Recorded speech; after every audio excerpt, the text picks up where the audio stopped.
يا الله بها يا الله بها يا الله بحسن الخاتمة يا الله بها يا الله بها يا الله بحسن الخاتمة. Makna daripada kalam Al-Allamah Al-Habib Ahmad bin Zain bin Alawi Al-Habsyi rahimahullah. Mujahadah wa hawaka jahidu jihada munazi'in wa mukhalifin mislal aduwil abasya'i. Perangilah hawa nafsumu dengan penuh semangat seperti prajurit yang menghadapi musuh yang sangat buruk. Jadi mujahadah ini artinya adalah memerangi hawa nafsu. Disebut dalam bahasanya mujahadah.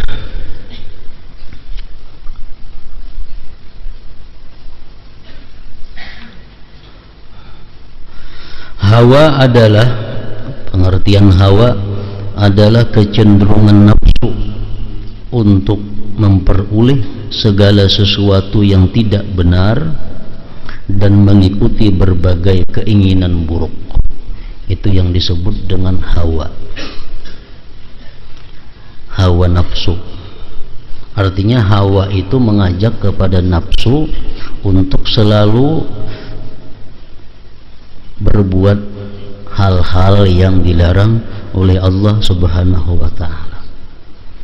Orang yang berjihad mampu melawan keinginan hawa nafsunya, itulah disebut dengan mujahid, orang yang berjihad dengan jihadun nafsi. Jadi mujahadah ini menurut hukumnya kadang-kadang bisa wajib, bisa pula mujahadah ini hukumnya sunat, bisa juga mujahadah itu fadilah, keutamaan.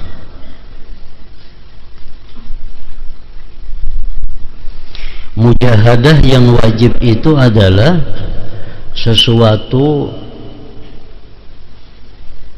nafsu yang mengajak kita kepada perbuatan haram. Nah, di situ kita wajib hukumnya mujahadatun nafsu, memerangi nafsu itu. Di mana nafsu kita mengajak kita untuk berbuat sesuatu yang dilarang oleh Allah. Nah, di saat itu kita wajib jihadun nafsi, memerangi nafsu. Hawa nafsu kita mengajak kepada berbuat, memandang yang haram. Waktu itu hawa nafsu kita mengajak kita kepada memakai pakaian yang haram. Waktu itu hawa nafsu kita mengajak kita berhias kepada perhiasan yang haram. Waktu itu nafsu kita mengajak kita mencari usaha, mencari duit dengan jalan yang haram. Nah, di saat seperti itu kita wajib hukumnya jihadun nafsi, berjuang melawan nafsu. Kadang-kadang melawan nafsu itu ada hukumnya yang sunat, di mana waktu itu nafsu mengajak kita kepada hal-hal yang dimakruhkan Allah. Nafsu saat itu mengajak kita kepada perbuatan yang dibenci oleh Allah, nah kada diharamkannya.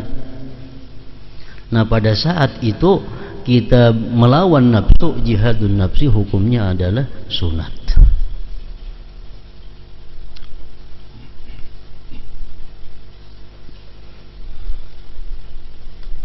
Umpamanya nafsu kita malas untuk salat berjamaah, sembahyang sendiri dalam keadaan kada uzur, itu hukumnya adalah dimakruhkan, meninggalkan jamaah. Nah, nafsu kita mengajak kita untuk meninggalkan sembahyang berjamaah bagi laki-laki. Nah, saat itu kita sunat melawan nafsu kita untuk melaksanakan sembahyang secara berjamaah. Nafsu kita mengajak kita untuk guring sesudah sembahyang asar. Nafsu kita mengajak kita guring sesudah sembahyang maghrib. Nafsu kita mengajak kita untuk guring sesudah sembahyang subuh. Nah, melawan demikian itu hukumnya adalah sunat.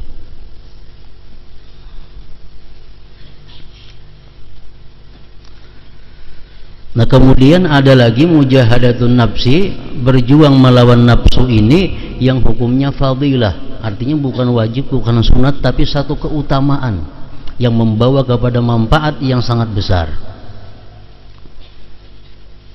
Contohnya menahan makan daripada berkenyang-kenyang. Nah, di saat nafsu kita masih hendak memakan sesuatu, kita tahan. Nah, ini adalah satu keutamaan, satu fadilah melawan jihadun nafsi.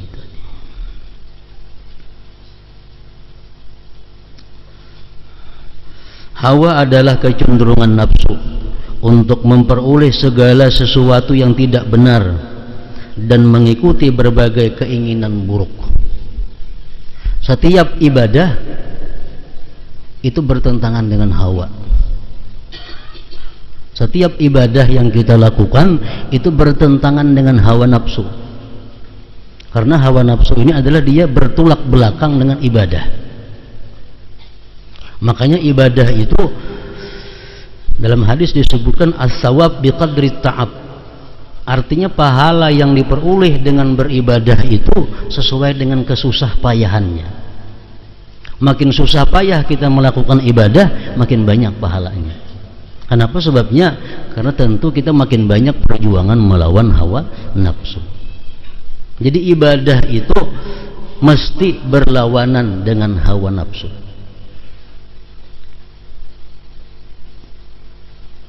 Kalau kita melakukan ibadah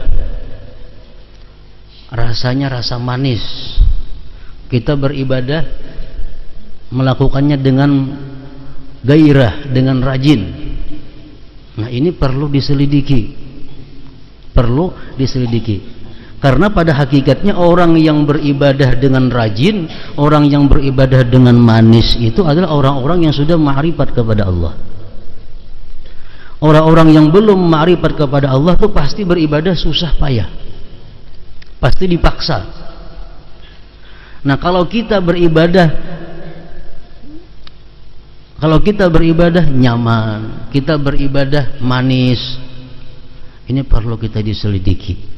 Jangan-jangan dalam pelaksanaan ibadah itu ada mengandung hawa nafsu. Jangan-jangan dalam beribadah itu ada kita mengandung hawa nafsu. Karena kalau orang macam kita beribadah pasti sulit, beribadah pasti lapar. Sekarang kenapa hari ini aku beribadah bergairah, hari ini aku beribadah nyaman? Perlu diselidiki. Belum tentu itu adalah anugerah Allah. Jangan-jangan ibadah kita dimasuki oleh hawa nafsu sehingga kita menjadi rajin, menjadi nikmat, menjadi bergairah. Jadi ibadah pada dasarnya adalah bertolak belakang dengan hawa nafsu. Al-Quran mengatakan alladzina yunfiquna bis-sarra'i wad-dharra wal kaazimina al-ghaiza wal 'afina 'anil nas wallahu yuhibbul muhsinin. Ini contoh ibadah. Alladzina yunfiqun, orang-orang yang menafkahkan hartanya di jalan Allah. Bisarra, baik dia di waktu lapang, di waktu kaya, wadarra atau di waktu susah. Harta itu adalah tabiat manusia cinta kepadanya. Tabiat kita menyenangi harta. Setiap kali kita mengeluarkan harta pasti kita berat. Karena itu ajakan nafsu. Nafsu mengajak kita menahan harta kita. Bila kita mengeluarkan harta, nafsu kita keberatan. Apalagi di waktu susah. Bila kita mampu mengeluarkan harta kita untuk taat kepada Allah, berarti kita sudah mampu melawan hawa nafsu. Wal kaziminal ghaiza, orang-orang yang mampu menahan marah. Menahan marah ini adalah berat. Apalagi orang-orang yang punya kekuasaan, orang-orang yang punya keberanian, Menahan marah itu ibadah yang paling sulit. Kenapa? Karena bertentangan dengan hawa. Hawanya menuntut agar kita melampiaskan kemarahan itu. Hawa nafsu nih menuntut kita untuk melampiaskan kemarahan. Makanya kadang-kadang orang yang marah tapi kada tak ungkai, membubuk dalam hati. Begitu belang diungkayakan, lapang hati. Kenapa? Hawa nafsu sudah ditunaikan. Hawa nafsu sudah dilepaskan. Dia sudah mengabulkan hawa nafsunya, lalu lapang. Kalau kita masih menahan marah, kita masih melawan hawa nafsu. Kita dituntut untuk marah, hawa nafsu kita menuntut kita marah, kita tahan kemarahan itu. Nah, lapah menahan itu. Apalagi kita punya kekuasaan, kita punya keberanian, menahan marah itu makin sulit. Nah, itu adalah ibadah. Wal kaziminal ghaiza wal 'afina 'anil nas, orang-orang yang memaafkan manusia. Orang yang menyakiti kita datang minta maaflah. Kita memaafkan itu hawa, berarti kita sudah berjuang melawan nafsu. Orang merugikan kita, baik merugikan materi atau merugikan pribadi, datang minta maaf kepada kita. Kita kalau memaafkan orang itu adalah jihadun nafsi, memerangi nafsu. Karena nafsu kita menuntut jangan dimaafkan, kalau perlu ganti rugi. Kalau perlu ganti rugi. Itu tuntutan hawa nafsu. Kalau kita kau memaafkan, nah jihadun nafs. Wallahu yuhibbul muhsinin. Allah mencintai orang-orang yang berbuat baik.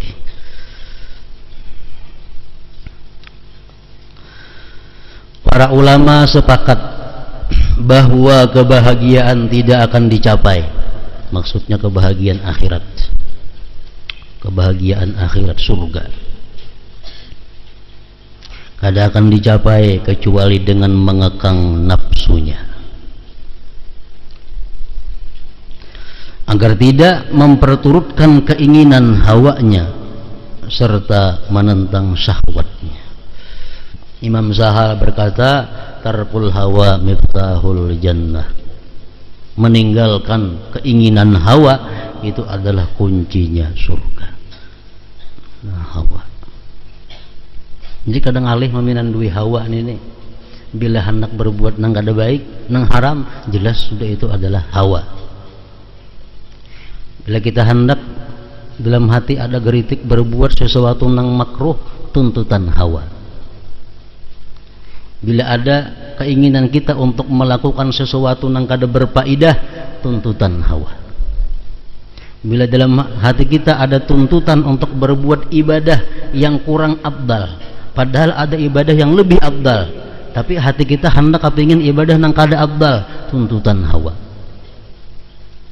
Jadi hawa kalau bisa ini menuntut kita ini berbuat nang haram, kalau kada kawa berbuat nang makruh, kalau kada kawa berbuat nang hina, kalau kada kawa berbuat ibadah tapi nang kada afdal ibadahnya. Ibadah nang kada afdal.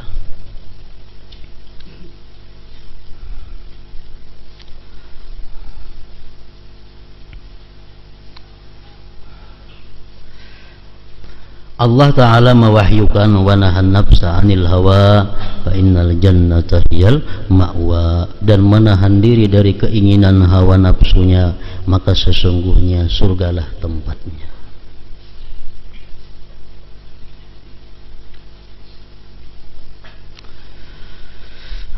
Dan dalam sebuah hadis disebutkan, qadimtum minal jihadil asghar ilal jihadil akbar. Qalu wa mal jihadul akbar ya Rasulullah? Qala jihadun nafsi. Setelah sahabat-sahabat Rasulullah pulang dari peperangan, Rasulullah berkata, kalian datang baru saja kembali dari jihad kecil menuju jihad yang paling besar, menuju jihad yang paling besar. Nah, jadi umpamanya kita hendak sembahyang malam ini, hendak sembahyang sunat 100 rakaat. Malam ini sembahyang sunat 100 rakaat. Nah, waktu kita melakukan sembahyang sunat 100 rakaat itu adalah masih disebut jihad asghar, jihad kecil.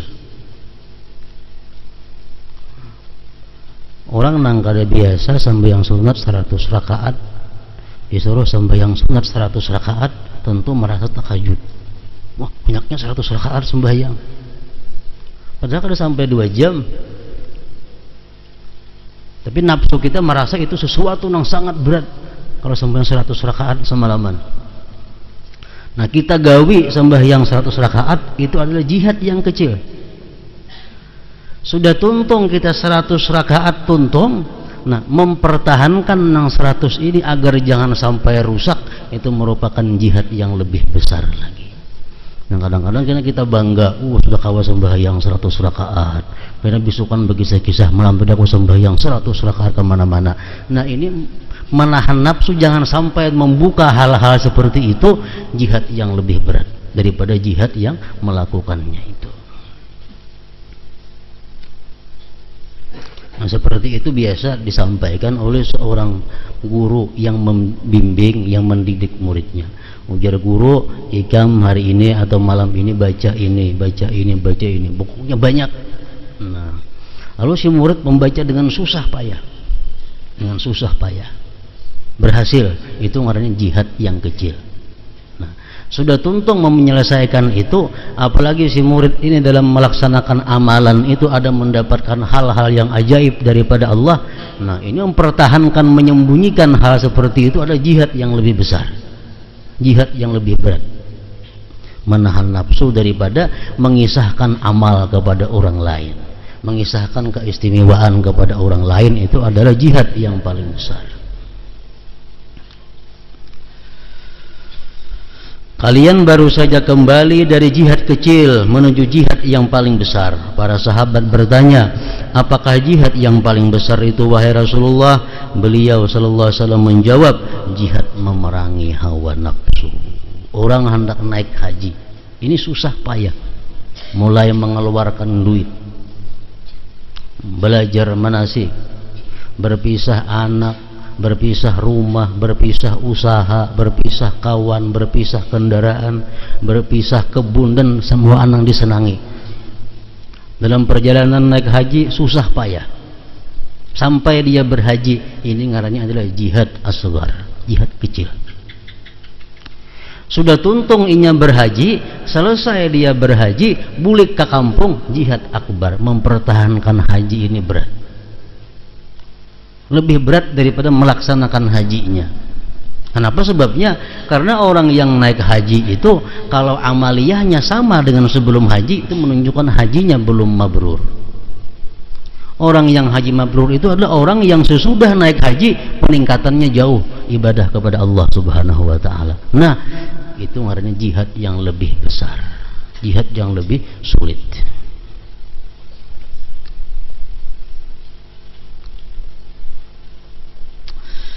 Al-mujahid man jahad nafsah wal muhajir man hajaras-su. Mujahid adalah orang yang berjihad melawan nafsunya. Itu yang disebut mujahidin. Mujahidin sebenarnya adalah orang yang berjihad melawan nafsunya. Dan muhajir adalah orang yang berhijrah meninggalkan keburukannya. Kalau kita biasa melakukan maksiat A misalnya, sekarang sudah kawa meninggalkan maksiat A, itu ngarannya kita muhajir, orang yang hijrah.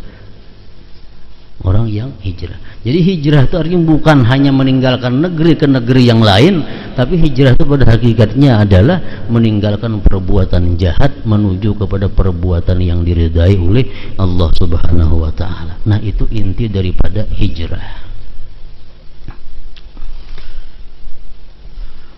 Jadi kalau kita mengingat pelajaran-pelajaran yang dahulu yang ditulis oleh para ulama-ulama tasawuf, bahwa mujahadah ini adalah langkah-langkah seseorang yang menjalani jalan Allah untuk bisa musyahadah, menyaksikan Allah Subhanahu wa taala.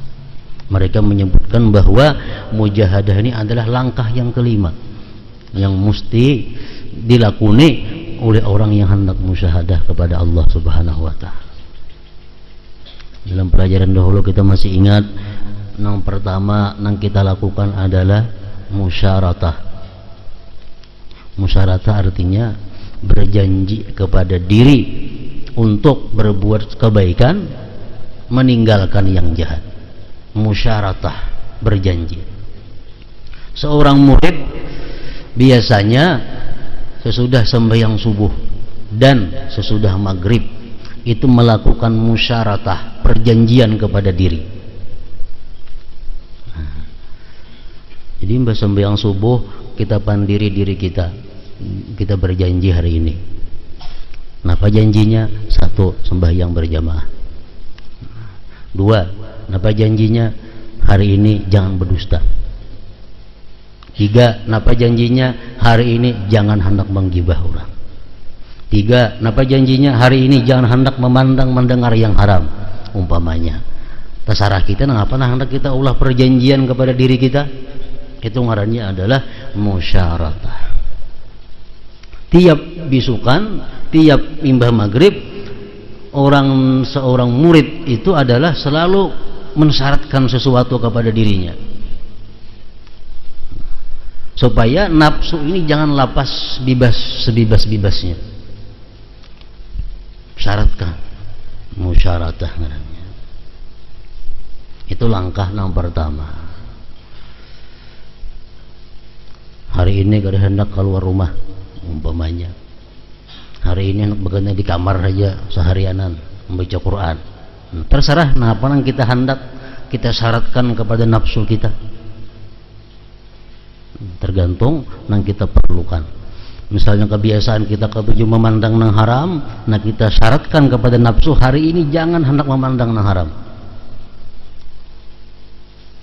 Nah, itu langkah pertama, musyaratah. Langkah kedua apa lagi?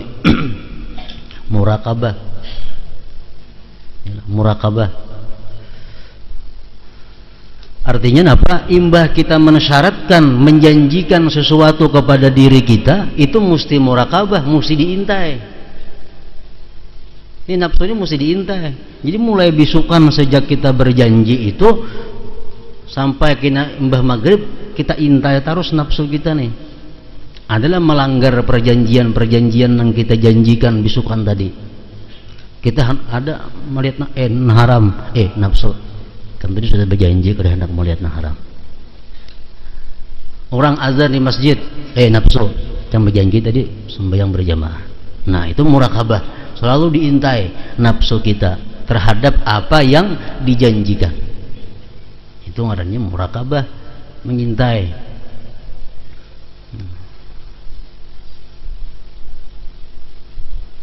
Itu biasa kalau kita mengarang perjanjian kepada orang, pasti kita intai orang itu.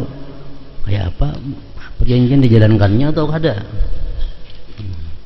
Itu ngarannya murakabah. Harus diintai. Kayaknya sampai yang maghrib hanya diadakan apa? Muhasabah, diadakan perhitungan. Diadakan perhitungan. Kita hitung bisukan tadi mulai berjanji, adakah mata memandang yang haram? Adakah telinga mendengar yang haram? Adakah mulut mendengar yang haram? Sembahyang berjamaah tadi zuhur, asar, maghrib biris sajakah? Sunat-sunatnya biris sajakah? Nah, sesuai perjanjian. Ini ngarannya adalah muhasabah, hitung, menghitung. Nah, sesudah kita menghitung itu ada pelanggaran-pelanggaran nafsu, ada pelanggaran-pelanggaran terhadap janji yang kita janjikan sesudah sembahyang subuh. Sembahyang subuh kita berjanji karena hendak melihat yang haram, tapi nyatanya tadi imbah asar ada melihat yang haram. Tadi janji sembahyang berjamaah, nyatanya zuhur kada sembahyang berjamaah. Berarti nafsu kita ada mengadakan pelanggaran-pelanggaran terhadap janji. Nah, mengapa yang selanjutnya dilakukan oleh seorang murid ini adalah mu'aqabah, mengambil tindakan kepada nafsunya, mengambil tindakan kepada nafsu, mengambil hukuman kepada nafsunya. Hukumannya itu apa? Tentu yang lebih berat daripada yang dijanjikan. Ikam tadi sembahyang zuhur kada berjamaah, berarti ikam malam ini harus sembahyang sunat 40 rakaat gantiannya. Nah itu artinya muaqabah, memberikan tindakan kepada nafsu. Ikam tadi memandang yang haram pada kamarian, ikam dihukum, wahai mata, malam ini membaca Quran 100 ayat. Nah itu ngarannya adalah muhaqabah. Ini langkah-langkah kalau orang hendak musyahadah kepada Allah. Ditindak nafsu yang melanggar itu ditindak. Nah kemudian sesudah kita menindak, memberikan hukuman-hukuman kepada nafsu tadi, diperlukan apa? Diperlukan mujahadah. Nah mujahadah ini tadi kita mbah maghrib sudah memutuskan ikam zuhur kada berjamaah harus gantinya 40 rakaat. Ikam tadi memandang nang haram, gantinya malam ini membaca Quran 100 ayat. Nah menunaikan ini diperlukan mujahadah, diperlukan perjuangan melawan nafsu. Ini ngarannya adalah mujahadah. Nah jadi langkah-langkahnya itu melalui musyaratah dahulu, hanyar muraqabah, hanyar muhasabah, hanyar muaqabah, hanyar mujahadah. Nah bila kita kawa melaksanakan macam itu, kita bisa musyahadah, menyaksikan Allah subhanahu wa ta'ala dengan mata hati kita di dalam dunia ini. Itu jalannya.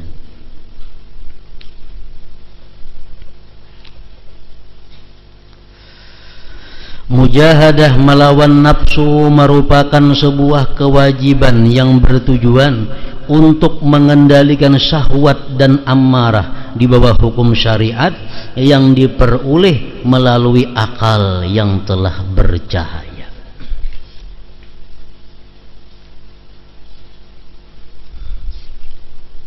Mujahadah melawan nafsu merupakan sebuah kewajiban yang bertujuan untuk mengendalikan syahwat dan amarah di bawah hukum syariat. Tujuannya mujahadah itu mengendalikan nafsu, mengendalikan syahwat di bawah hukum syara yang diperoleh melalui akal yang telah bercahaya. Kayak apa supaya kita mau mujahadah? Kayak apa caranya supaya kita ini ada keinginan untuk melawan nafsu, melawan kehendak-kehendak buruk nafsu. Imam Ghazali memberikan pelajaran, ada beberapa hal ujar Sidin supaya kita ini ada terbuka untuk mujahadah, supaya terbuka untuk mujahadah. Yang pertama ujar Sidin, al-fikru bi ayyamid dunya al-qalilah wa ayyamil akhirah at-tawilah. Supaya kita kawa mujahadah, supaya kawa kita berjuang melawan mengalahkan nafsu ini, pertama kita berpikir bahwa hari dunia ini adalah sedikit, sedangkan hari akhirat itu adalah hari yang panjang. Dalam dunia kita hidup misal 70 tahun, tua sudah tuh 70 tahun. Di akhirat berapa? Nah, satu hari di akhirat itu lawasnya 50.000 tahun dunia. 50.000 tahun dunia sama sehari akhirat. Itu Quran mengatakan demikian. Khamsina alfa sanah, 50.000 tahun. Sama sehari dalam akhirat. Jadi kalau kita di akhirat disiksa cuma 2 hari, umpamanya di akhirat disiksa 2 hari aja, berarti berapa? 100.000 tahun dunia. Kayak apa pedihnya menyandang. Siksanya kalau terlalu berat, misal paling aja dikapit kayak orang Badum itu nah. Tapi 100.000 tahun kapitan itu kada bepaculan. Nah kita membayangkan itu 2 hari disiksa di akhirat sama lawan 100.000 tahun dunia. Jadi kita beribadah, kita melawan nafsu dalam dunia seumur 70 tahun itu tidak ada apa-apanya kalau dibanding kenyamanan atau penderitaan di akhirat. Di akhirat kita dapat kenikmatan 2 hari, 100.000 tahun nikmatnya. Nah, pertama itu. Jadi ini barangkali Imam Ghazali mengatakan bisa membuka hati kita untuk wani melawan nafsu. Wani melawan nafsu. Melawan nafsunya kada ada risikonya, kada ada, cuma lapah. Mempacang garing kada, pacang mati kada. Melawan hawa nafsu cuma paling-paling lapah. Itu melawan hawa nafsu. Berpikir kehidupan dunia yang sedikit ini dan kehidupan akhirat yang lawas. Makanya ada hadis yang mengatakan orang yang mulai direnakakan sampai mati hidupnya dalam kenikmatan. Dalam kenikmatan.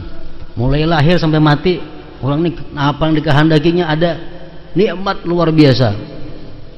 Begitu mati orang ini dimasukkan ke neraka sedetik diangkat.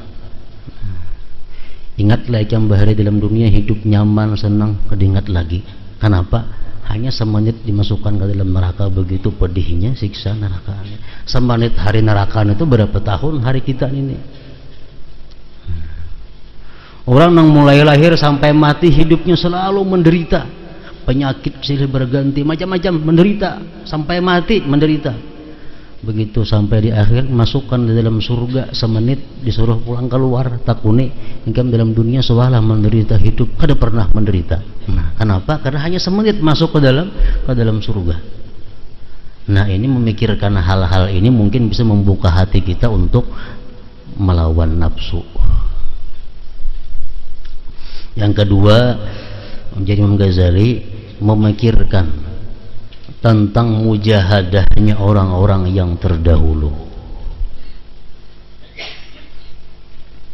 Rabi'atul Adawiyah Rabi'atul Adawiyah sudah habis Isya, sudah tidak tuntung Isya, sembahyang Isya, tuntung makan, sudah masuk kamar ambil pasahapan sampai subuh. Demikian pula seorang perempuan ngarannya Syahwanah. Syahwanah ini begitu matahari tenggelam maghrib sudah masuk ke dalam khalwatnya sampai kena pukul 6 terbit matahari hanya keluar beribadah kepada Allah Subhanahu wa taala. Ini Syahwanah. Dalam manakibnya perempuan Syahwanah ini ada bisi dan sanak bini-bini. Nama sanak bini-bini ini berkisah. Ujar dan sanak bini-bininya oleh Syahwanah ini bini-bini juga. Adingnya ada bini-bini. Ading ini bermimpi masuk surga. Mimpi masuk surga. Lalu di surga itu ada pengumuman, wahai ahli surga supaya berdiri. Kita menyambut orang yang sangat diagungkan oleh Allah Subhanahu wa taala. Demikian pengumuman di surga. Jadi orang surga berdiri semuaan. Jadi ujar si perempuan tadi, siapa yang datang nih? Kira-kira orang agung nih kayak apa orangnya? Sekalanya yang muncul adalah Syahwanah. Nang sanak seorang. Nah, sampai di surga Syahwanah diberikan sesuatu yang bisa membuatnya terbang kemana-mana dalam surga. Jadi ujar na ading nih, wahai Syahwanah, coba engkau berdoa kepada Allah supaya aku bisa umpat ikam nak keliling-keliling di surga nih, terbang ke situ kemari. Ujar Syahwanah, ikam kada usah aku doakan lawan Tuhan, cukup ikam lawan hawa nafsu engkau. Engkau pasti bisa berbuat semaunya di dalam surga ini. Nah, Syahwanah orang yang mulai maghrib sampai kini terbit matahari beribadah kepada Allah Subhanahu wa taala. Ali Zainal Abidin sembahyangnya 1000 rakaat, orang dahulu 1000 rakaat, ada tentang 500 rakaat. Nah, itu mujahadah. Nah, kita buka, kita periksa kitab-kitab manakib orang-orang dahulu, kita kalau membandingkan kayak apa lawan kita rajinnya ibadah. Nah, barangkali kita ada terbuka hati untuk sedikit menyamai mereka itu. Jadi yang kedua membuka hati supaya bisa mujahadah adalah melihat, menelaah, mengetahui kayak apa orang-orang dahulu mujahadahnya, ibadahnya kepada Allah Subhanahu wa taala. Yang ketiga, ujar Imam Ghazali mengatakan supaya kita ini bisa mujahadah, rajin beribadah. Yang ketiga adalah suhbatus salihin, kita bersahabat, artinya selalu duduk bersama-sama orang yang saleh, selalu duduk bersama-sama kepada orang yang ahli ibadah. Sedikit banyaknya itu menarik kita beribadah juga.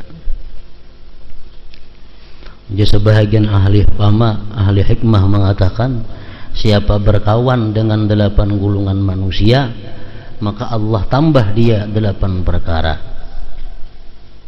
Jadi kawan kita ini sangat menentukan kelakuan kita. Orang nang hari-hari kita gauli, orang hari-hari nang kita kawani duduk bersamanya sangat menentukan akhlak kita. Supaya kita bisa mujahadah, rajin beribadah, kada ada jalan lain mesti rancak bakawan, bakumpul sekedudukan dengan orang-orang yang saleh. Sebagian hukama mengatakan, man jalasa ma'al agniya zadahullahu hubbad dunya war ragbata fiha.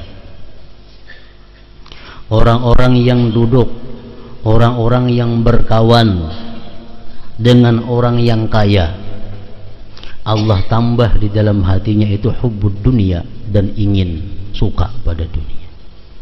Kalau kita kawan hari-hari orang nang sugih aja, duduk bersama-sama orang nang sugih, ke situ kamari berjalan lawan orang nang sugih, otomatis di hati kita ada masuk hubbud dunia, cinta kepada dunia. Hendak berisi macam inya, hendak berisi pakaian macam nang inya pakai, hendak makan nang macam inya makan, hendak berisi rumah nang inya diami.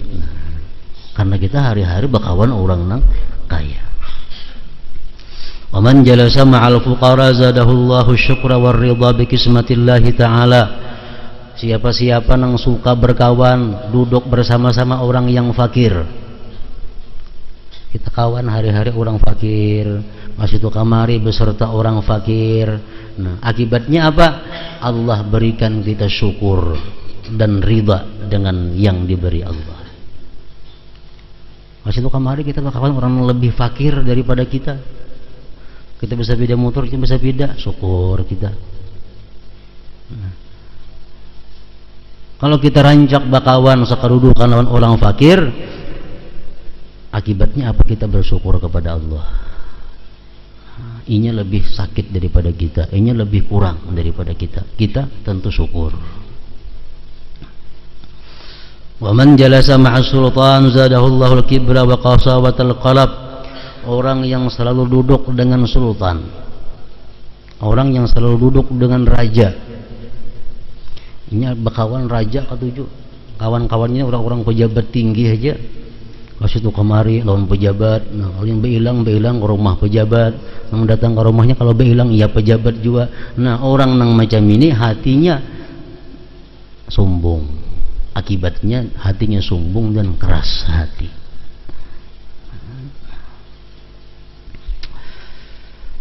Wa man jalasa ma'al fusaq zadahullahu al-jara'ah 'ala dzunub wal ma'asi wa taswib at-taubah. Orang yang suka berkawan orang fasik, ini partnernya orang-orang fasik. Nang datang ke tokonya rancak orang-orang fasik, kalau nya behilang kawadah kawan-kawannya orang fasik, kalau nya makan bersama-sama orang yang fasik, kemana-mana kawannya nang fasik. Nah, buahnya apa? Kena ke hati kita timbul keberanian untuk berbuat maksiat, timbul keberanian berbuat maksiat dan menunda-nunda tobat, menunda-nunda tobat. Katanya bakawan orang fasik, nang dikawanannya ada sembahyang kada, puasa kada, duit haram kada tahu nang haramnya. Seorang bakawan itu kalau merasa asa baik kan, karena kawan nang kayak itu. Wa man jalasa ma'as salihin zadahullahu ragbah fit ta'ah wa jitnabil maharim.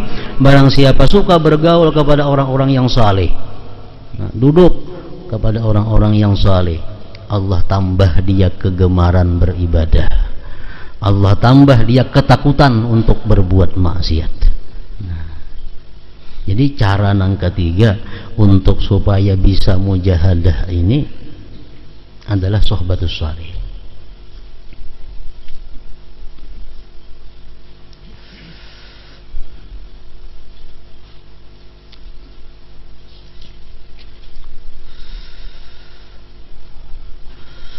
Di antara manusia ada yang mampu mengekang semua syahwatnya. Artinya di antara manusia ada yang mampu mengendalikan hawa nafsunya di bawah hukum syariat.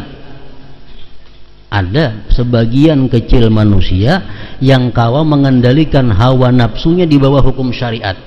Artinya kalau kita hendak sesuatu, lihat di syariat boleh kada. Kalau boleh gawi, kalau kada digawi. Nah, ada sebagian manusia nang kawa demikian. Tetapi kebanyakan dari mereka hanya mampu mengendalikan sebagian saja. Dan yang paling banyak adalah orang yang sama sekali tidak berusaha memerangi nafsunya. Ini yang paling banyak. Kada ada perhatian, kada ada perjanjian dengan hawa nafsunya. Hawa nafsu disilahkan bebas sebebas-bebasnya dalam dirinya. Kalau ada pelanggaran, kada ditindak, kada dihukum.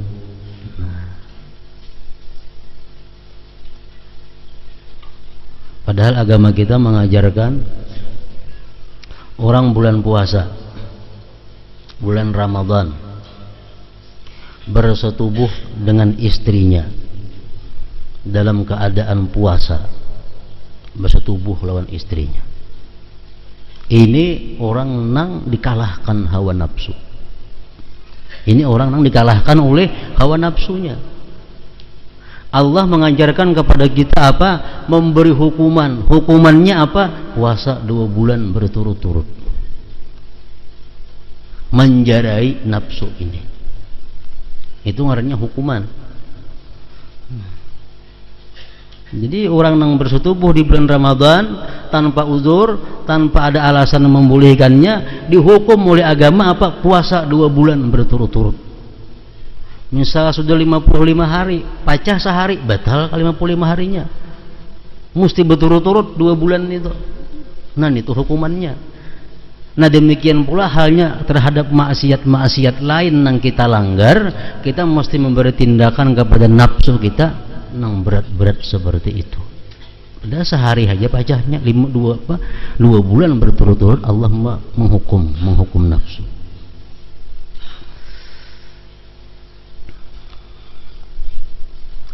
Dan yang paling banyak adalah orang yang sama sekali tidak berusaha memerangi nafsunya. Sebagaimana wahyu Allah berikut, ara'aita man ittakhadha ilaha hawa, tidakkah kau lihat wahai Muhammad keburukan orang yang menjadikan hawa nafsunya sebagai Tuhannya. Orang yang bertuhan hawa nafsu artinya apa? Orang yang selalu mengabulkan apa yang dikehendaki hawa nafsunya. Itu Tuhannya hawa nafsu. Rasulullah mengatakan salasun muhlikat, 3 perkara yang membinasakan diri kita. Pertama, ujar Nabi kita, syuhun muta', sifat kikir yang ditaati. Nafsu kita, diri kita kikir ini nah. Jadi kikir jangan ngeluarkan duit, ditaati. Itu adalah sifat yang membinasakan manusia. Yang kedua apa? Wahawan muttaba', hawa nafsu yang selalu diikuti, kada disaring dengan saringan syariat hukum Allah. Artinya mau kada tahu betahun ada sesuatu yang dihadapi hawa nafsu kita mendorong untuk itu, cuma kita ragu boleh kada, nak betahun bila kada boleh kita tahan hawa nafsu, jangan, itu kada boleh. Nah, ini artinya kita kawal mengendalikan hawa nafsu.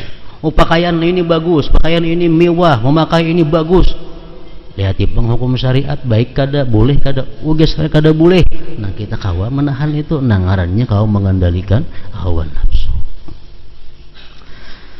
Yang kedua, hawan muttaba', hawa nafsu yang selalu diikuti.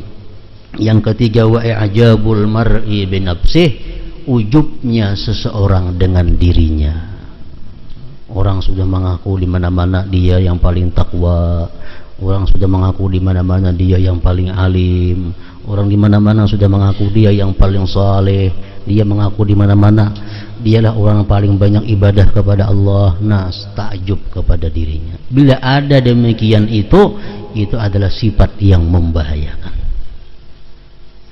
Sayyidina Umar bin Khattab mengatakan, kalau ada orang yang berkata ana alim, aku adalah alim, dia Sayyidina Umar, fa'lam annahu jahil, ketahuilah bahwa itu orang jahil.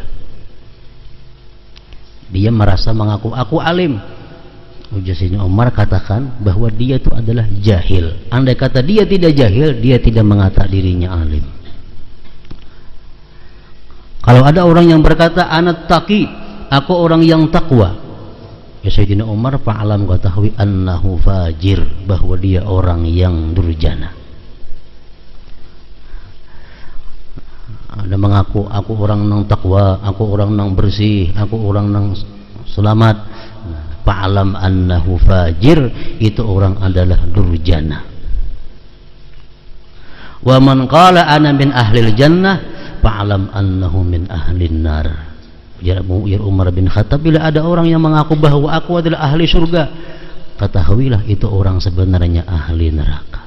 Nah, kenapa itu? Karena itu ya'jabul mar'i bi ra'yih. Sudah ujub seseorang itu dengan pikirannya, dengan dirinya. Itu yang membahayakan manusia.